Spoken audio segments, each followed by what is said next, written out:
Good morning children. आज हम lesson 3 water और वाटर का रिवीजन करते हैं। चलिए देखते हैं। We can not live without water. हम वाटर के बगैर नहीं जी सकते। Water is essential for human beings, animals and bird. तो वाटर जो है सभी के लिए बहुत ज़रूरी है। ह्यूमन बींग्स यानी हम लोगों के लिए, एनिमल्स के लिए और बर्ड्स के लिए भी। नेक्स्ट है प्लांट्स ऑल्सो नीड वाटर। यहाँ तक कि जो प्लांट्स हैं उनको भी वाटर की ज़रूरत पड़ती है। Water is the elixir of life. Water जो है जीवन का अमृत है। ये जो पोएम है ये आप हम लोग पहले डिस्कस कर चुके हैं, अपनी टेक्स्ट बुक से भी आप इसको रीड कर सकते हैं चिल्ड्रन। चलिए अब हम और देखते हैं सोर्सेज ऑफ वाटर। ठीक है, सोर्सेज ऑफ वाटर। तो सोर्सेज ऑफ वाटर में first point is given, we get water from. हम पानी कहाँ से मिलता है हमको? Lake, well, tube well, pond, waterfall, hand pump, river, stream, sea, ocean and most important is rain. इसके अलावा भी बहुत सारे हैं। तो ये कुछ सोर्सेज हैं, यहाँ से हमको वाटर इजीली मिल जाता है। और जो मेन सोर्स है हमारा वाटर का वो है रेन। तो यहाँ पर एक डल लेक, ये लेक है, उसका एक पिक्चर दिया है, तो इसको आप देख सकते हैं चिल्ड्रन। वाटरफॉल, ये इस तरह से वाटरफॉल होता है, ऊंचाई से ये गिरता है वाटर, तो इसको वाटरफॉल कहते हैं। वेल आपने देखा होगा। ट्यूबवेल, ठीक है, ये एक ट्यूबवेल का पिक्चर है यहाँ पर। हैंडपम्प, ये हैंडपम्प है, ये सब आपने देखे हैं। पॉन्ड, तालाब। स्ट्रीम, ये पानी की धारा जो है वो बह रही है, इसलिए इसको स्ट्रीम कहते हैं। सी, ये सी है, और ये देखिए रेन हो रही है यहाँ पर।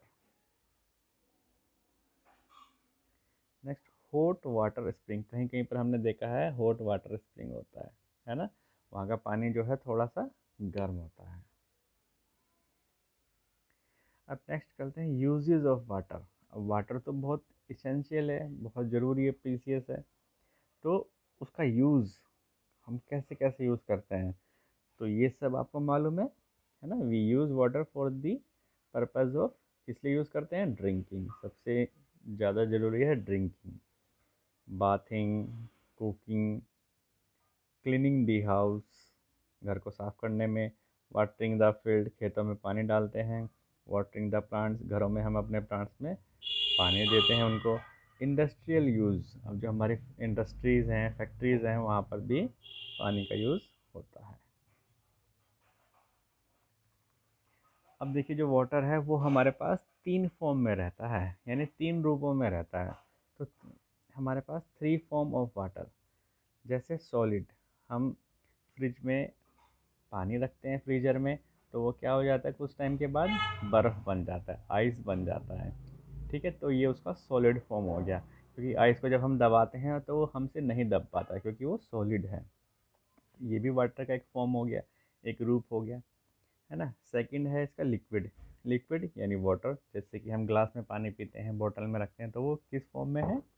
लिक्विड फॉर्म में है, ठीक है ना। And third is gas. तो वाटर को हम गैस में भी कन्वर्ट कर सकते हैं, कैसे? वाटर वेपर, है ना। हम पानी को जब बॉईल करते हैं तो आपने देखा होगा उसमें से वेपर निकलती हैं, तो वो उस टाइम पर क्या हो गया? गैस में कन्वर्ट हो गया है। और आपने देखा होगा कहीं पर हम गीले कपड़े को धूप में डालते हैं तो कुछ टाइम के बाद वो सूख जाते हैं, है ना। तो वाटर जो है वहाँ से वो इवेपोरेट हो गया है, चला गया एनवायरनमेंट में। तो वाटर की हमारे पास 3 फॉर्म है। नंबर 1 इज़ सॉलिड, जैसे कि आइस उसका एग्जांपल है। नंबर 2 लिक्विड, वाटर उसका एग्जांपल है। नंबर 3 गैस, तो वाटर वेपर जो होती है, भाप जिसको हम हिंदी में बोलते हैं, वो उसको हम गैस फॉर्म में कहते हैं।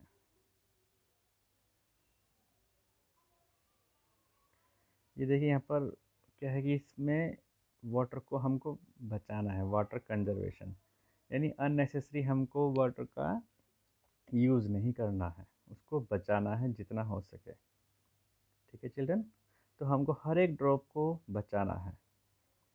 चलिए देखते हैं। Every drop of water is precious. हर एक पानी की बूंद जो है बहुत कीमती है। अगर हम इसको रियलाइज़ कर सकते हैं, हमको प्यास लगी है लेकिन हमारे पास वाटर नहीं है, नहीं मिल पा रहा है, तो फिर हम उस वाटर की वैल्यू को जान पाएंगे। तो इसलिए वाटर को हमको अननेसेसरी यूज़ नहीं करना है। जब उसकी ज़रूरत है, जितनी ज़रूरत है उतना ही उसको यूज़ करना है। ठीक है ना? तो let us think before turning on our water taps. तो जब हम वाटर टैप को ऑन करते हैं तो इस बारे में सोचना है ना? ये नहीं कि हमने वाटर टैप ऑन कर दिया और हम उसको यूज़ नहीं कर रहे हैं, वाटर को, वाटर रन किए जा रहा है, वेस्ट होता जा रहा है और हम अपने काम में लगे हुए हैं। ऐसा नहीं करना है। जब ज़रूरत है तभी वाटर का टैप जो है ऑन करना है। Take short shower instead of baths every day. अब हम कैसे वाटर को बचा सकते हैं, सेव कर सकते हैं, उसके बारे में हमको यहाँ पर कुछ पॉइंट्स दिए हैं। तो हम डेली जो नहाते हैं बकेट में पानी लेकर के, तो उसकी जगह पर हम एक छोटा सा शावर ले सकते हैं, है ना? तो उससे वाटर हमारा क्या होगा, सेफ हो जाएगा, बच जाएगा। शावर का पिक्चर है और थोड़ी देर लेना, ये नहीं कि शावर हमने ऑन रखा है और हम उसमें नीचे बैठे हैं और उसको नहाते जा रहे हैं। Turn off the tap while brushing teeth, shopping hands and shaving. तो हम जनरली क्या करते हैं, टेप को ऑन कर देते हैं और ये काम हम करते रहते हैं, ब्रश करते रहते हैं, हाथों पर साबुन लगाते रहते हैं और शेविंग करते रहते हैं। ऐसा नहीं करना है। स्टार्टिंग में जब यूज़ करने वाटर का तो टैप ऑन किया, उसके बाद उसको ऑफ़ कर दो, फिर अपना ब्रश ब्रश करते रहिए और जब ज़रूरत होगी तब उसको ऑन करके हम यूज़ कर सकते हैं।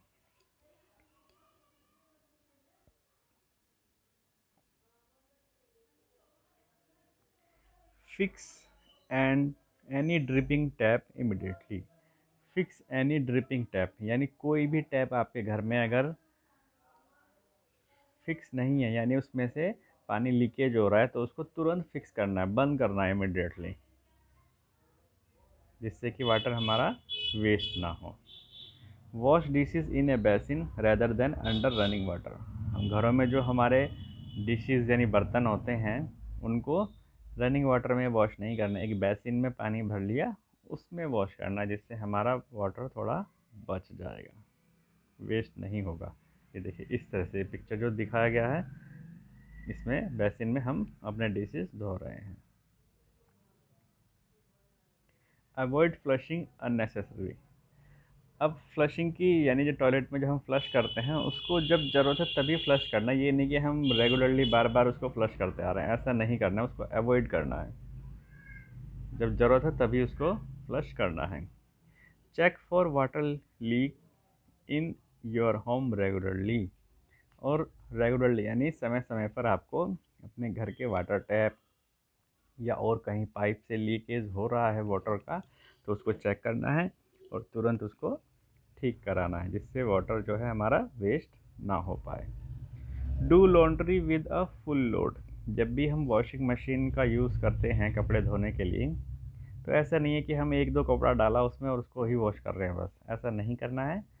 फुल लोड यानी जितना भी उसके अंदर कैपेसिटी की आपकी वॉशिंग मशीन है, उसको पूरा फुल करके ही आपको कपड़े धोने हैं, जिससे वाटर हमारा ज़्यादा वेस्ट नहीं होगा। अगर आप एक एक दो दो कपड़े उसमें धोते रहेंगे तो वाटर तो उसमें उतना ही लगना है, तो वो वाटर हमारा वेस्ट हो रहा है वहाँ का। ठीक है। Run washing machines with full loads on alternative days instead of running it with half load daily.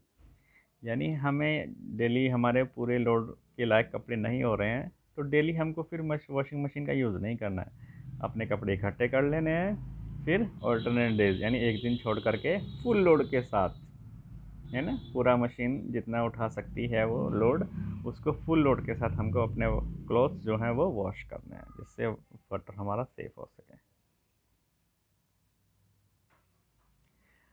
अब वाटर तो हमने बचा लिया, लेकिन जो वाटर हमने यूज़ किया है उसका भी हम रीयूज़ कर सकते हैं, तो इससे क्या होगा, वाटर हमारा कम वेस्ट होगा। ठीक है ना? तो चलिए अब रीयूज़ ऑफ वाटर देखते हैं। रीयूज़ ऑफ वाटर ये भी बहुत इंपॉर्टेंट है वाटर को बचाने के लिए। तो सबसे पहले देखते हैं reuse water after washing fruits and vegetables for watering your plants. अपने वेजिटेबल्स हम मार्केट से लाते हैं, फ्रूट्स लाते हैं, तो उनको हम क्या करते हैं, यूज़ करने से पहले उनको वॉश करते हैं, धोते हैं पानी में। तो जो पानी में हमने उसको धोया है वो पानी हमको ऐसे ही फेंक नहीं देना है, उसको हम अपने गार्डन में यूज़ कर सकते हैं, है ना। अपने प्लांट्स में उसको पानी का यूज़ करना है, प्लांट्स में उस पानी को डाल देना है, तो वो पानी हमारा रीयूज़ हो गया। एक बार तो हमने वॉशिंग में यूज़ कर लिया, दूसरा वाटरिंग प्लांट में यूज़ कर लिया। अभी एक बच्चे ने मुझको भेजा था, ये सीड से उसने ये बनाया था poster, each drop counts save water, saving water पे एक बच्चे ने हमारे स्कूल के ये पोस्टर बनाया था, तो वो उसी का पिक्चर मैंने यहाँ पर डाला है। आप भी घर में एक पोस्टर बना सकते हैं, लेकिन अभी हमारे एग्ज़ाम नज़दीक हैं तो अभी हम ऐसा नहीं करेंगे, बस अपना रिवीजन करेंगे। अब देखिए वाटर मोर और लेस। अब यहाँ पर हम कुछ एक्टिविटी दी हैं, इन एक्टिविटी में आपको इस तरह से अरेंज करना है कि किस एक्टिविटी में ज़्यादा वाटर लगता है और किस एक्टिविटी में कम लगता है। तो चलिए देखते हैं क्या है ये। Arrange the following on the basis of the amount of water that is needed for each of the activity, begin with the activity that needs the most water. तो नीचे कुछ एक्टिविटी दी हैं, हमको इनको अरेंज करना है। कैसे अरेंज करना है? जिसमें सबसे ज़्यादा वाटर लगेगा वो पहले आएगी, फिर उससे कम वाटर जिसमें लगता है वो बाद में सेकंड नंबर पर, फिर जो उसमें उससे भी कम वाटर लगता है वो थर्ड नंबर पर। यानी जिसमें ज़्यादा वाटर यूज़ होगा वो आगे आएगा, और धीरे धीरे हम इसको आगे बढ़ाते जाएंगे जिसमें वाटर कम यूज़ हो रहा है। और किन एक्टिविटी को हमें अरेंज करना है? ये जो नीचे दी हैं एक्टिविटीज़, क्या दी हैं? To bath, to drink, to clean the house, to water the fields, to need the tow. तो ये कुछ एक्टिविटी हैं, इनको हमें अरेंज करना है। तो ये आपका वर्क है, रिवीजन आप खुद कर सकते हैं इसको। List out the activities you can do without water. अब आपको ये भी आपका एक, मैंने यहाँ पर एक टास्क दिया है, इसमें आपको क्या करना है, एक लिस्ट बनानी है आपको। ठीक है, कौन सी लिस्ट बनानी है? वो एक्टिविटी जिसको हम बिना पानी के, बिना वाटर के कर सकते हैं, है ना। तो कुछ एक्टिविटी है हमारे पास, जैसे अभी जो एक्टिविटी हम लास्ट पेज पे जो हमने की है, लिखी थी, वो उसमें सब में वाटर का यूज़ था। हाउस क्लीन करना, आटा बनाना, है ना, रोटी के लिए, नहाना, क्लॉथ्स को वॉश करना, तो इन सब में वाटर की ज़रूरत है। लेकिन कुछ एक्टिविटी ऐसी भी हैं जिसमें वाटर की ज़रूरत नहीं है, तो वही एक्टिविटी आपको यहाँ पर लिखनी है। जैसे एक जो है, मैं आपको हिंट दे देता हूँ, सिंगिंग। अब सिंगिंग में वाटर की ज़रूरत नहीं है तो सिंगिंग आ गया। डांसिंग, डांसिंग में वाटर की ज़रूरत नहीं है तो डांसिंग भी लिख सकते हैं। तो इस तरह की एक्टिविटी आपको यहाँ पर लिखनी है। ठीक है चिल्ड्रन, तो ये था हमारा चैप्टर नंबर 3 का रिवीजन। इसमें जनरली हमारे पास वाटर से रिलेटेड क्वेश्चन थे। वाटर की 3 फॉर्म हैं, सॉलिड, लिक्विड, गैस। वाटर बहुत प्रीसियस है, उसके बगैर हम कोई भी जीवित नहीं रह सकता है, चाहे ह्यूमन बींग्स हो, एनिमल्स, बर्ड्स, इवन प्लांट्स को भी वाटर की ज़रूरत होती है। ये वाटर को हमको कंजर्व करना है, बचाना है। तो वो कुछ यहाँ पर दिया था कैसे बचा सकते हैं हम, है ना। और वाटर सोर्सेज ऑफ वाटर ये भी आपको पता चल गए होंगे। साथ ही साथ रीयूज़ ऑफ वाटर, वो भी बहुत इम्पोर्टेंट है।